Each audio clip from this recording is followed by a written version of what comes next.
Okay, so kita saya dah buat ni. Saya dah buat video ni tapi dia tak record suara pula. So selama 50 minit tu saya cakap seorang lah. Saya cakap dengan iPad ni lah. Kurang ajar betul. Okay. So hari tadi tu kita sampai dekat sini kan. Okay. So kita tengok balik yang Le Chatelier principle ni. Ya, okay ni lah. Okay. According to Le Chatelier principle. Okay, so when a reversible reaction is in equilibrium and you make change, the system acts to oppose the change and restore equilibrium. Then a new equilibrium mixture forms. So contohnya kalau kita ubah, macam saya kata ya, dia ada 3 factors yang boleh affect yang equilibrium ni. Yang first sekali, temperature, pressure, concentration. So contohnya kalau kita ubah 3 factors ni, yang tak tulis ni.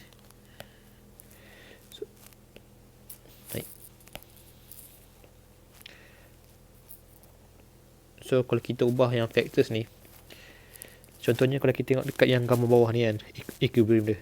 Equilibrium ni sekarang ni dia more tu dekat reactance. Tapi contohnya kalau kita ubah yang temperature, tak apa pressure, tak apa concentration ni, kita akan lagi kita akan shift yang equilibrium ni more tu jadi produk lah. Yang ni yang kita nak sebenarnya. Kita nak banyak reactance, kita nak banyak products. So 3 factors ni, temperature, pressure, concentration ni kita akan study satu lepas ni. So dia effect kalau kita increasekan tak pun decreasekan temperature, apa jadi bila kita increasekan pressure, semua tu lah. Okay, changing the temperature. So increase and decrease the temperature on a reaction have different effect on equilibrium and the production of products. So yang first kali kita kena tahu, kita kena tengok ni, the exothermic tak pun the endothermic. So kalau dia exothermic, maksudnya dia punya sign dia negatif. Kalau dia punya exothermic dia negatif, kalau dia endothermic dia positif. So kalau exothermic dia release heat to the surrounding. Lepas tu kalau endothermic dia absorb heat from the surrounding. Function dia dua kat sini. So contohnya kan, kalau temperature kurang, so kita akan buat reaction tu naik balik dengan release heat to the surrounding. So ini untuk kalau yang ni pula endothermic ni, kalau temperature increases. Bila temperature increases, ya saya sudah tak korang ingatkan ni pula. Ni when temperature decreases. So kalau temperature tu decreases, so kita nak jadikan balik dia ni atas, nak stablekan balik dia punya temperature, kita release heat. Tapi kalau temperature tu increase, maksudnya panas sangat, dia akan absorb heat tu untuk kurangkan yang temperature dia. Sama juga dengan yang badan kita, yang kita panggil dia homeostasis. Kau dah belajar time form 1 kan? So contohnya kalau temperature, kalau kita panas sangat, badan kita akan berpeluh untuk kurangkan yang suhu badan kita tu. So tu function dia. Sama juga dengan benda ni. Dia macam bila temperature naik, dia akan turunkan balik, stablekan balik. Kalau temperature dia kurang, dia akan naik balik. Dia nak cuba maintainkan balik untuk jadikan normal. Contohnya normal kan, normal temperature. So kalau apa dia nak balancekan balik yang temperature. So by changing the temperature, the system will act to oppose the changes by shifting to restore the equilibrium. Ni yang tadi saya kata dia. Yang sistem ni contohnya badan kita kan, dia akan buat something untuk jadikan badan kita tu normal balik. So contohnya yang first kali kat sini. Kalau korang tengok kat sini kan. Ya, saya takut tu lah kau tak ada suara. Tolong ada suara. Okay. Increasing the temperature. So benda yang first kali kita kena tengok kat sini, bila dia bagi benda ni, kita tengok dia punya equation, dia punya sign dia, negative, positive. So yang ni kalau dia negative, dia exothermic. So maksudnya dia release heat to the surrounding. So yang kalau daripada A ke B ni, kita panggil dia forward reaction. Kalau B ke A, kita panggil dia backward. Okay. So daripada A ke B, A ke B, yang forward ni dia punya delta H dia negatif X. Kalau dia B ke A, delta H tadi positif X. Ni ada unit dia kilojoule per mol. Okay. Hence contohnya kalau kita increasekan temperature, contohnya normal kan, kalau kita increasekan temperature, ni normal temperature, so kita nak jadikan dia patah, kita nak jadikan dia sejuk balik. So bila nak sejukkan balik, kita kena absorb heat yang from surrounding tu. So bila dia absorb heat, dia jadi endo. Yang atas ni, kalau tengok atas ni kan, ni endo. So maksudnya dia jadi plus X ni, maksudnya daripada B yang produk ni jadi A yang reactance ni. So bila kita increasekan temperature dekat exothermic reaction, dia effect dia akan jadikan yang produk tu kurang, sebab kita yang reaction tu jadi endothermic. Produk dia akan bertambah kalau dia ni kalau dia negatif, tapi kat sini dia jadi positif. So bila positif jadi endothermic. So endothermic terbalik daripada produk, daripada B jadi A, yang ni bawah ni. Okay, so ni kalau kita decreasekan temperature pula, dia akan terbalik pula. So dia akan lagi produce more B. Dia akan daripada A, dia akan favor production of product. So bila kita decreasekan temperature, contohnya ni normal. So kalau kita decreasekan temperature, so yang reactant ni, yang A ni, dia akan absorb, akan releases heat. So dia akan releasekan heat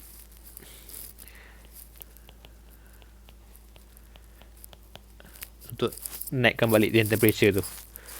So ni low temperature. Okay, so dia akan releasekan heat. So maksudnya bila dia release heat, jadi exothermic. So dia akan jadi B ni akan lagi banyak. So more B, more product. So yang ni kita nak banyak product.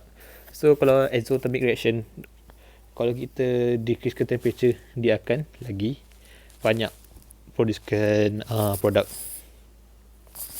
Okay, so hence reaction will favor exothermic reaction, which causes reactants to break down and become product. So more product. Okay, ni example dia.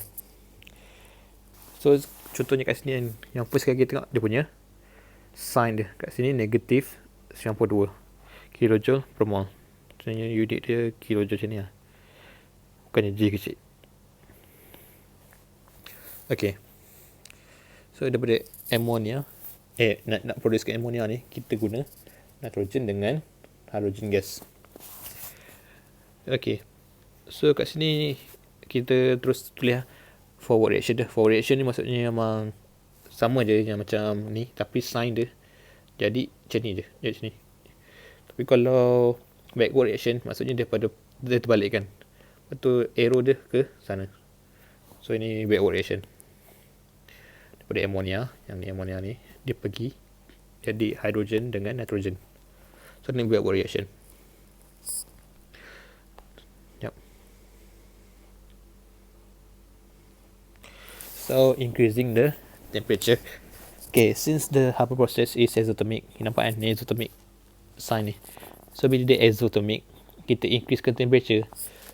Bila kita increasekan temperature, kita tak akan release lagi more heat, kita akan absorb heat. Bila kita absorb heat, maksudnya jadi endothermic. So bila endothermic, maksudnya dia jadi backward reaction. So Haber process ni, kalau kita increasekan temperature, dia akan buatkan ammonia ni berkurang. Dia akan pecah jadi nitrogen dengan hidrogen. So produk dia berkurang. So selalunya kalau kita buat produk kita buat macam reaction apa, kita akan naikkan temperature kan. Tapi kalau kat sini, kalau kita naikkan temperature dia akan kurang dia punya produk dia. So macam counterproductive lah. Kalau kat sini nampak counterproductive. Aduh, terkeluar. Okay, so kita baca balik. Okay, increasing temperature. So increasing temperature will make more ammonia molecule to absorb the heat from the surrounding. So dia nak kurangkan temperature tu. Sebab bila temperature tinggi sangat, dia akan absorb heat, nak kurangkan balik, jadi dia akan normal balik temperature tu. Okay, this situation happens because in equilibrium the temperature will also need to be in equilibrium state as well. Dia jadikan temperature tu normal balik. So kat sini dia indicates that increasing temperature is counterproductive because ammonia obtained is lesser than at normal temperature. Okay. So decreasing the temperature. Okay, so decreasing the temperature will favor the production of the product. Okay. So macam contohnya kalau kita kurangkan balik dia punya temperature. Okay. Ni low temperature, yang ni normal. So contohnya bila dia punya temperature berkurang, kita nak naikkan balik macam ni. So yang reactants dia, yang ni ammonia dengan hidrogen ni, dia kena release heat. Sebab bila temperature kurang, kita nak naikkan balik temperature, kita kena release heat untuk jadikan normal balik. So sebab tu dikatakan sini decreasing the temperature will favor the production of the product because the reactant will release heat to the surrounding. So dia punya yang equilibrium dia akan shift to the right. Ni soalan ni memang common lah, dia akan tanya, soalan memang yang exam nanti dia akan tanya what happens when temperature increases ataupun decreases. So jawapan dia korang kata the equilibrium will shift to the left side ke right side, which favor the production of product ataupun reactant. So kau kena kata benda-benda tu. Okay.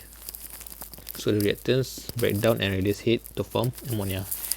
Okay, so this indicates that decreasing the temperature is the best way to increase the amount of product. Okay, so sebab dia lagi banyak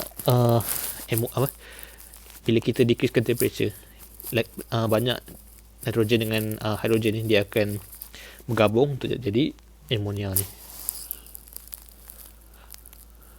So dia selalunya macam kita ingatkan kalau naikkan temperature ni akan lagi banyak produk kan. Tak, dia depends dengan sama ada di exo ataupun endo.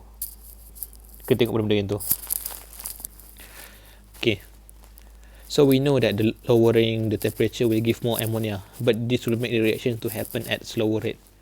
So macam mana nak buat? Sebenarnya bila kita kurangkan dia punya temperature, dia punya speed dia akan berkurang. Maksudnya ammonia tu akan jadi lagi lambat nak produce. Walaupun dia punya produk dia banyak, tapi dia punya produk tu nak jadi lambat. So how to increase the speed but at lower temperature? So yang ni kita akan belajar depan ni. Maksudnya macam mana nak buat benda tu. Okay, tu nanti lah. Okay, so changing the pressure. So yang ni second factor, iaitu pressure. Yang pressure ni senang sikit daripada temperature sebab dia straightforward dia. Dia punya clue dia pressure, gas. So korang tengok mana yang lagi banyak gas. So kita kena tengok yang nombor kat depan ni, sign, satu dengan sign dia. Sign, kita tengok yang gas je, yang lain tak tengok kalau pressure. Sebab pressure ni dia happens because kalau dekat dalam container ni kita ada banyak molekul, gas molekul. Sebenarnya yang buatkan pressure dalam ni sebab yang gas molekul ni dia collide with the wall of the container. benda ni. Dia bukannya liquid yang buat gitu, dia gas yang bagi pressure tu. So the first keluar, okay, ni how many gases are involved in the reaction, reactants and product. So korang kena compare kan, yang ni left side, yang product ni right side. So kita tengok kat sini, left side ni ada 1, 2. So sini ada 2 gases. Yang ni ada, ni tak tengok. So ni padam. So kat sini satu je, 1D ni. So sini ada 1 gas. So yang sebelah kiri ni lagi banyak gas. Okay, so we can see that the left side has higher amount of gas, while the right side has only D in gaseous state. Okay. So increase the pressure. So contohnya kan, bila kita increasekan pressure,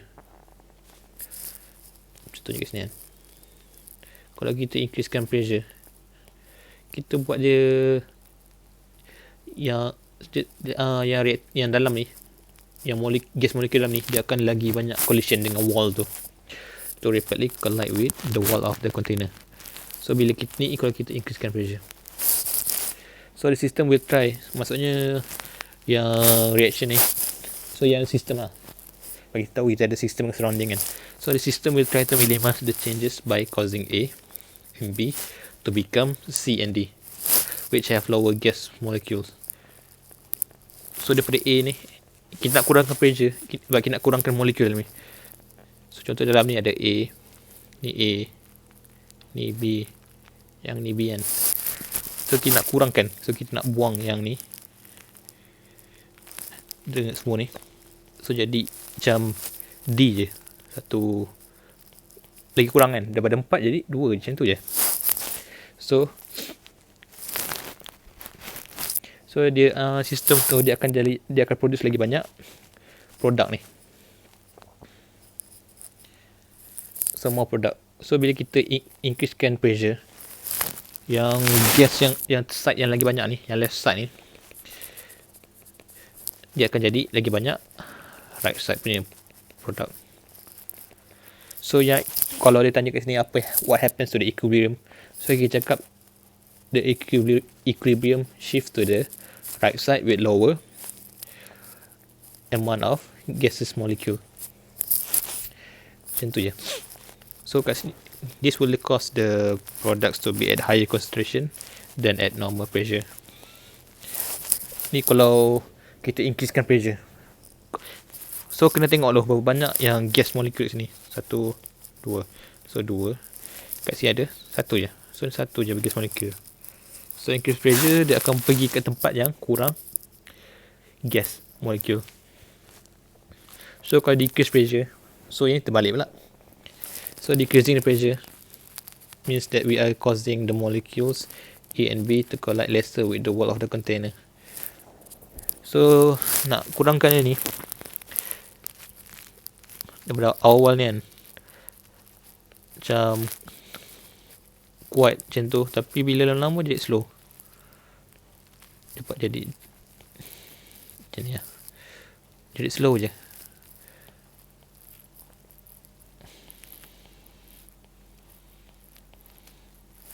So bila slow ni, kita nak naikkan balik pressure dia, so kita kena pergi balik dekat side yang ada lagi banyak gas molecules. So kat sini, kalau kita tengok yang banyak gas molecule dekat yang left side ni, kalau kita tengok kat sini left side lah. So daripada ni produk, dia akan jadi reactants balik.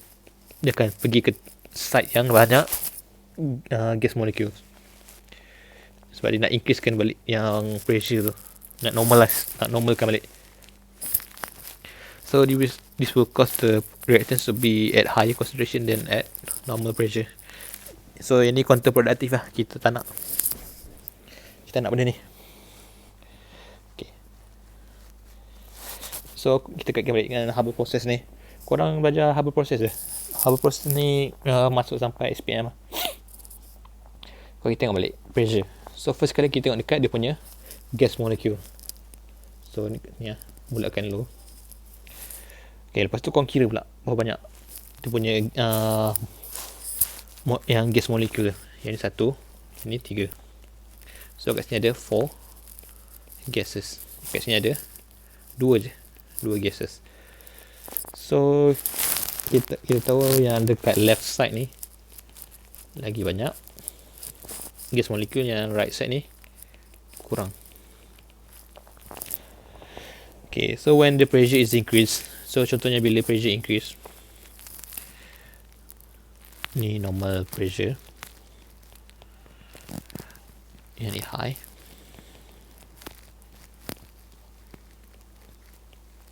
yang ni low. Okay, so contohnya kalau pressure increase, so yang sistem tu dia akan shift the equilibrium to the side with lower. Dia akan kurangkan balik. So go to the low gas molecule, lower gas molecules lah. So dia akan, contohnya daripada kat sini kita ada yang dekat sebelah ni, sebelah kiri ni, left side ni dia ada 4 gases, yang sebelah kanan ni ada 2 gases. So dia akan pergi ke side yang dia akan produce more substance yang lagi kurang ya, lagi kurang gas. So kat sini daripada left side jadi right side, daripada nitrogen dengan hydrogen jadi ammonia, sebab daripada 4 jadi 2. So when the pressure is increased, the system will shift equilibrium to the right side, which favor the production of ammonia. To oppose the change, dia akan pergi ke tempat yang lagi kurang pressure. But when the pressure is decreased, the system will shift the equilibrium to the left side. Ni kalau decrease, so kita nak naikkan balik. Ni kalau contohnya decrease kan, bila decrease punya pressure, kita nak naikkan balik, so kita kena ada lagi banyak more gas molecules.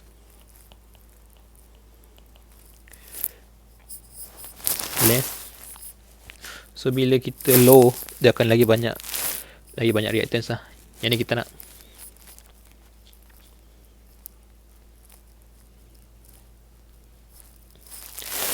Okay, ni tak apa kot, ini tak penting sangat.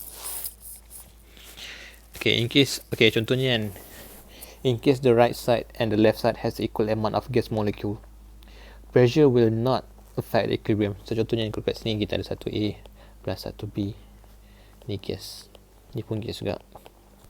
Tu ni reverse reaction, 1C, ini pun gas, plus 1D, yang ni pun gas. So kalau kita kira balik, kat sini ada 2 gases molecule, ni pun ada 2 gases molecule juga. Okay, so bila ada sama je equal amount of gas molecules, so bila kita increase tak pun decrease pressure, tak ada effect, sama je.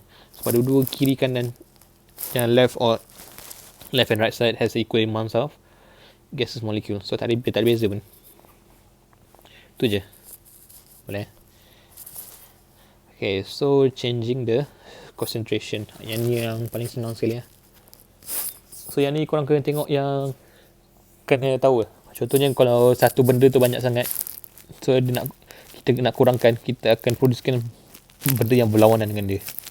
So tengok kat sini kan, A, kalau A ni tinggi sangat, maksudnya A ni increases, dia akan react dengan B ni to produce lagi banyak more C and D. So lagi banyak C dengan D, sebab dia nak kurangkan yang concentration of A and B. So bila soalan tanya what happens to the equilibrium when the concentration of A and B is increased, so kata the equilibrium will shift to the right side. So ni right side, yang ni right side.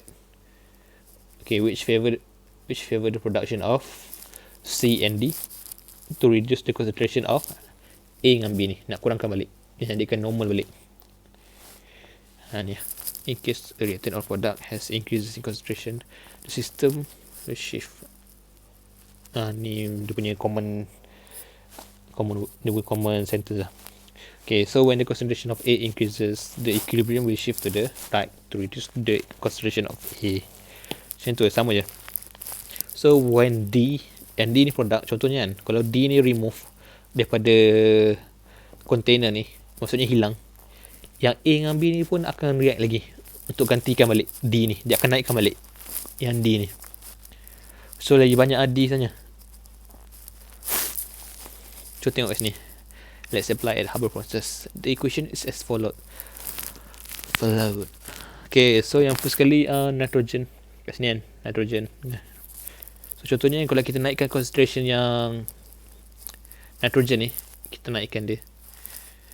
So bila kita naikkan concentration yang nitrogen ni, kita nak yang sistem tu, contohnya kalau apa badan kita kan, dia akan kurangkan balik yang nitrogen ni by reacting with hydrogen to produce ammonia, more ammonia. So lagi banyak yang akan produce ammonia ni produce. So ni kira salah satu cara nak naikkan ammonia products. So kita naikkan concentration of reactants tu.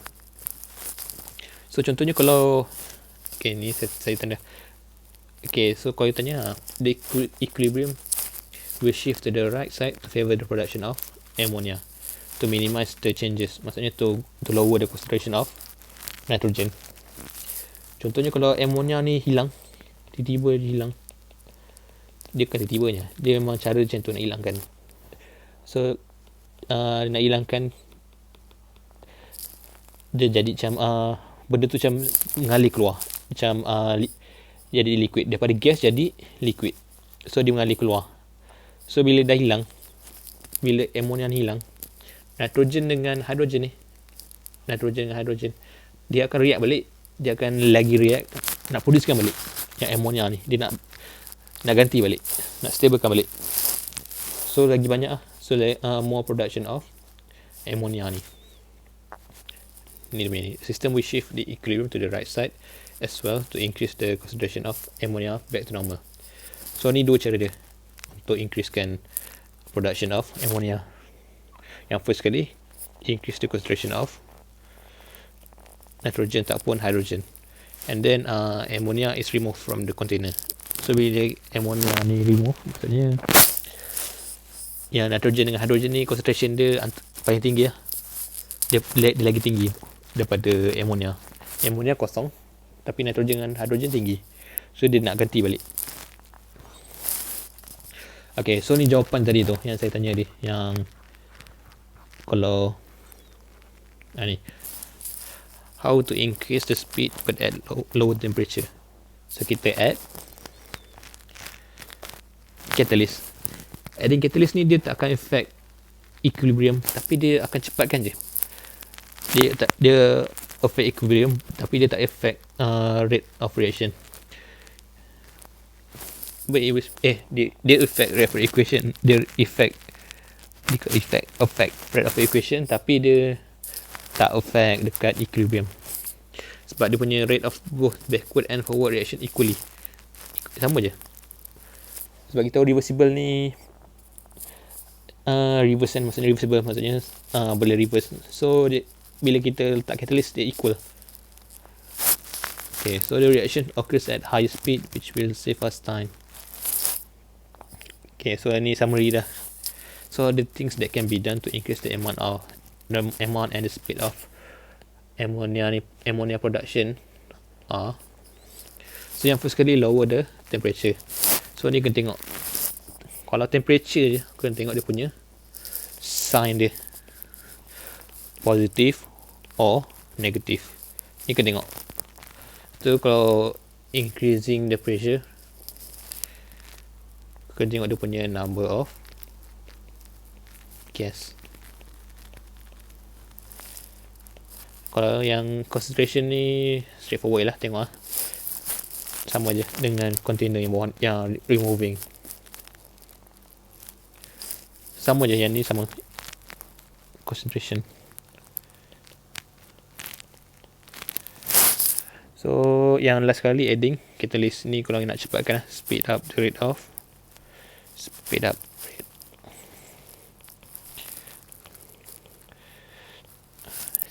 reaction, tapi dia tak affect not equilibrium. Dia tak affect equilibrium. Okay, ni yang tadi Haber process dia. So Haber process ni kita tahu dia exothermic. So bila dia exothermic, kita kena jadikan dia exothermic lah. Maksudnya kita kena buatkan dia release heat. So kita nak buat dia release heat, kita kena temperature kena lagi lower. So bila lower temperature, dia akan release heat untuk stablekan balik temperature tu. So yang increasing the pressure ni, kita tahu yang kau tengok balik kan. Apa tak ni? Kita tengok kat Haber process ni kan. Kalau pressure kita tengok gas molecule ni. 1, kalau kat sebelah ni ada 1, 3 sebelah ni. So jadi 4. Yang sebelah ni mak tak nampak.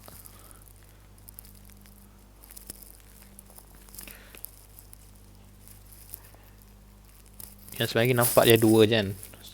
2 je. So pressure kita kena naik, kalau ni kita kena naikkan pressure.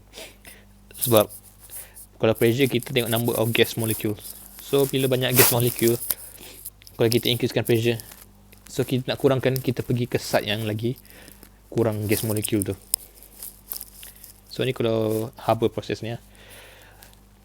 Ni kalau kita nak maximizekan the amount, nak maximizekan the amount of ammonia tu.